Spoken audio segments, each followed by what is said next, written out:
Hobby டாக்ஸில் இந்த எபிசோட நம்ம பார்க்குறது ரயில்வே டைம் டேபிள்ஸ் உடைய கலெக்ஷன்ஸுங்க. அட்லஸ் சைக்கிள் போட்டு அது எவ்வளோ அழகாக வந்து நிறைய டைம் டேபிள்ஸ் வந்து கலெக்ட் பண்ணியிருக்காரு பாருங்கள். இல்லை பல கலெக்ஷன்ஸ் வந்து பிஃபோர் இண்டிபெண்டன்ஸ் காலத்துலேருந்து இருக்குது. நீங்கள் அப்பர் பெர்த்துன்னு பார்க்குறீங்க இல்லையா கீழே, இது வந்து ஒரு ரிசர்வேஷன் சார்ட்டுங்க. அந்த பெர்த்துக்கு உண்டான பேர், அவர் எந்த ஊர்லேருந்து எந்த ஊருக்கு போகிறாரு, எந்த டேட்டில் போகிறாரு, அது வந்து ஸ்பெசிஃபிக்காக ஒவ்வொரு பெர்த்துக்குமே வந்து அவர் பேர் வந்து ரிசர்வேஷன் சார்ட் மாதிரி வச்சிடுறாங்க. இதோட சான்று நமக்கு கிடச்சிருக்க வருஷம் பார்த்தீங்கன்னா 1955.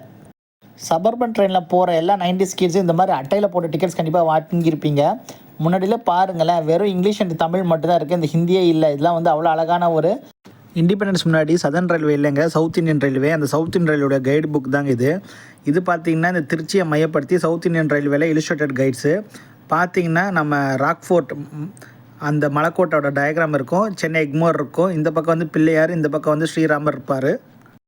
பிரிட்டிஷ் பிள்ளை இருக்கும்போது நீங்கள் பாஸ்போர்ட் இல்லாமல் நீங்கள் வந்து எழும்பூரில் டிக்கெட் எடுத்துட்டிங்கன்னா நீங்கள் போட் மேல் ட்ரெயினில் இறங்கி தனுஷ்கோடியில் ஒரு சின்ன போட்டில் மாறி அப்புறமா அங்கேருந்து தலைமன்னார்லேருந்து நீங்கள் கொழும்பு வரையும் போகலாம். அந்த போட் மேல் நிற்கிற இடம் தான் அது தனுஷ்கோடியில்.